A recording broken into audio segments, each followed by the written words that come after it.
जब से अंजलि के लिए आदित्य का रिश्ता आया था, तब से अंजलि की जिंदगी में अजीबोगरीब चीजें घट रही थीं। कभी उसका बेहोश हो जाना, कभी उसे चोटें लगना, और तो और अजीबोगरीब सपने आना। एक रात उसे अपने सपने में एक भयानक आत्मा भी दिखी। जब ये सब बातें अंजलि ने अपने होने वाले पति आदित्य को बताई, तो आदित्य ने उसे शहर के बाहर एक मंदिर में बुलाया। अंजलि घर से निकलने ही वाली थी कि तभी अंजलि को अपने घर के ड्राइंग रूम से अपनी मां की एक जोर की चीख सुनाई दी। उस रात अंजलि अपनी मां की चीख सुनकर अपने कमरे से बाहर निकली तो उसे एक अजीब सी बदबू आई, मानो कोई जानवर मरा हो और बुरी तरह सड़ रहा हो। जब वो ड्राइंग रूम तक आई तो उसने देखा कि उसकी मम्मी बाल खोलकर बिल्कुल सीधे खड़ी थी और लंबी लंबी गहरी सांसें ले रही थीं। उनका चेहरा बिल्कुल सफेद पड़ा था और उनके हाथ में एक कलश था। अंजलि को देखते ही उन्होंने वो कलश उसकी तरफ उछाला। उस कलश में कुछ गाढ़ा सा काले रंग का लिक्विड निकला जो जमीन पर फैल गया। अंजलि की मां नीचे जमीन पर बैठकर उस लिक्विड को अपने हाथों से समेटकर अपने चेहरे पर लगाने लगी। जब अंजलि ने ध्यान से देखा तो वो लिक्विड बहुत गाढ़े काले रंग का खून था। अपनी मां का ये पागलपन देखकर अंजलि की चीख निकल गई। उसने घर में पापा को आवाज लगाई, लेकिन वो पूरे घर में कहीं नहीं थे। जब अंजलि ने अपने पापा को फोन मिलाया तो उन्होंने फोन उठाकर कहा कि वो आदित्य के साथ ही मंदिर में है और वो जल्दी से मंदिर आ जाएं। गिरते पड़ते वो अपने घर से बाहर निकली और अपनी स्कूटी पर बैठकर उस मंदिर पहुंची जहां आदित्य ने उसे बुलाया था। जब वो वहां पहुंची तो उसने जो देखा, उसे देखकर उसके रोंगटे खड़े हो गए और उसके हाथ से उसका हेलमेट नीचे गिर गया। वहां उसकी मम्मी की तरह ही आदित्य के चेहरे पर भी खून लगा हुआ था और वो एक हवन कुंड के पास बैठा हुआ था।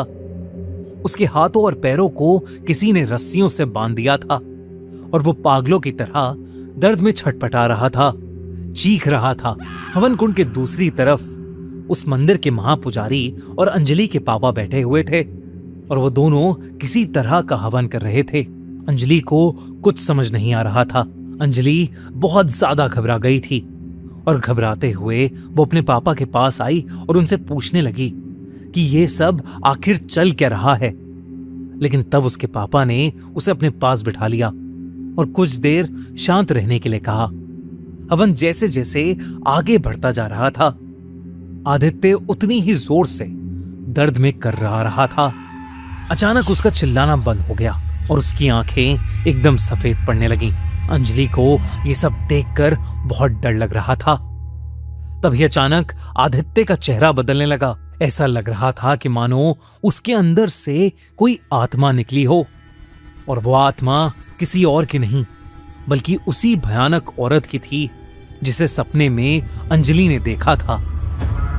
एकदम से उस औरत ने चीखना शुरू कर दिया।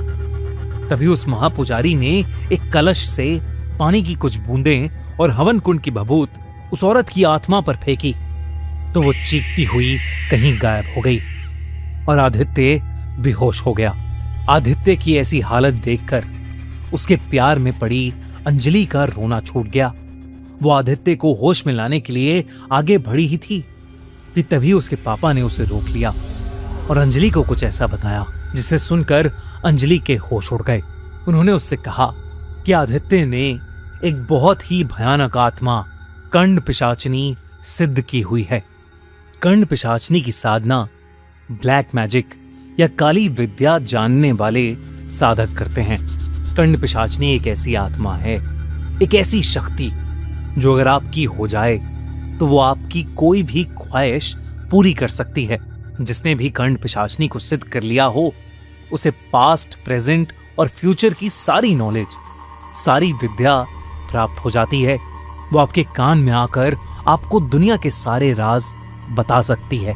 पर कंड पिशाचनी के तंत्र की साधना बहुत ज्यादा खतरनाक होती है। एक ऐसी विद्या है जिसमें साधक को अपने खून और प्राण का बलिदान करना पड़ता है। अपने पापा को खोने के बाद आदित्य को बहुत गहरा सदमा लगा। वो पढ़ाई में फेल होता गया और उसकी मां की भी तबीयत बहुत खराब रहने लगी। सब चीजों से थक हार कर उसने काली विद्याओं का रास्ता चुना और तभी उसे किसी से कंड पिशाचनी के बारे में पता चला। आदित्य ने कंड पिशाचनी की साधना शुरू की। उसने अपनी नींद, अपना सुख, अपनी जिंदगी सब कुर्बान कर दिया। और एक रात जंगल के बीचों बीच जब वो बैठकर कंड पिशाचनी की साधना कर रहा था, वो उसके सामने आई। कंड पिशाचनी ने उस रात आदित्य की आत्मा पर कब्जा कर लिया था। उसने आदित्य को वचन दिया कि इसके बदले में उसे समय के तीनों काल का ज्ञान प्राप्त होगा, भूत, वर्तमान और भविष्य। तब से आदित्य की जिंदगी पलट गई। उसकी लाइफ में सब कुछ अच्छा होने लगा।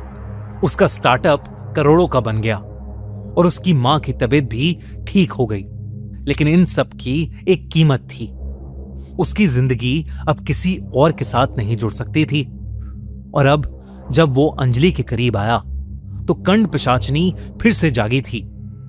अंजलि का घर, उसका परिवार, सब इस अंधेरों में खींच लिए गए थे। अंजलि के पैरों तले जमीन खिसक गई। अंजलि के पापा ने उसे बताया कि ये सब आदित्य ने ही उन्हें आकर बताया है और वो ये पूजा इसलिए कर रहे हैं ताकि आदित्य और अंजलि हमेशा हमेशा के लिए उस कंड पिशाचनी के श्राप से मुक्त हो जाएं। तभी अचानक से बेहोश पड़ा आदित्य जाग उठा और उसकी आंखें सफेद पड़ गईं। उसमें इतनी ज्यादा ताकत आ गई कि उसने अपनी रस्सी खोली और सीधा अंजलि को उसकी गर्दन पकड़कर हवा में उठा लिया। आदित्य अपने वश में नहीं था। वो बार बार एक औरत की आवाज में जोर जोर से हंस रहा था। अंजलि चाह कर भी कुछ नहीं कर पा रही थी।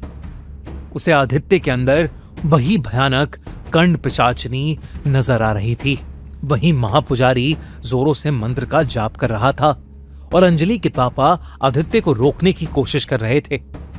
और तब आदित्य ने अपने दूसरे हाथ से अंजलि के पापा को इतनी जोर का धक्का दिया कि वो मंदिर की दीवार पर जा टकराए और बुरी तरह चोटिल हो गए। अंजलि अब धीरे धीरे अपना दम तोड़ने लगी थी। पर तभी उस महापुजारी ने जोर का एक मंत्र पढ़ा और पूरा कलश का पानी आदित्य पर फेंक दिया, जिसके बाद आदित्य पागलों की तरह चिल्लाने लगा और वो हवन कुंड की आग में गिर गया। ऐसा लग रहा था कि जैसे उस आग में आदित्य नहीं बल्कि वो खौफनाक कंड पिशाचनी जल रही है। कुछ ही पलों में वो कंड पिशाचनी उस आग में से निकलकर कहीं गायब हो गई। महापुजारी ने जल्दी से आग बुझाई और आदित्य पर हवन कुंड की भभूत लगाई।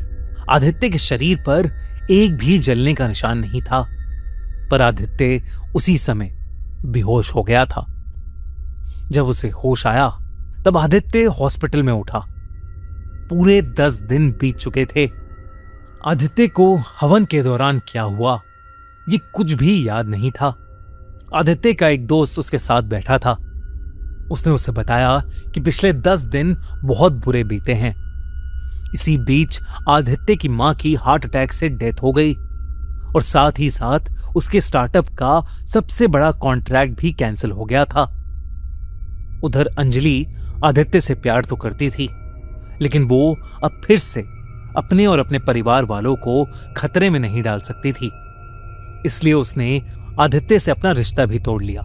उस दिन आदित्य को समझ आया कि उस कंड पिशाचनी ने उसे जो भी दिया था उससे कहीं ज्यादा उससे छीन लिया था।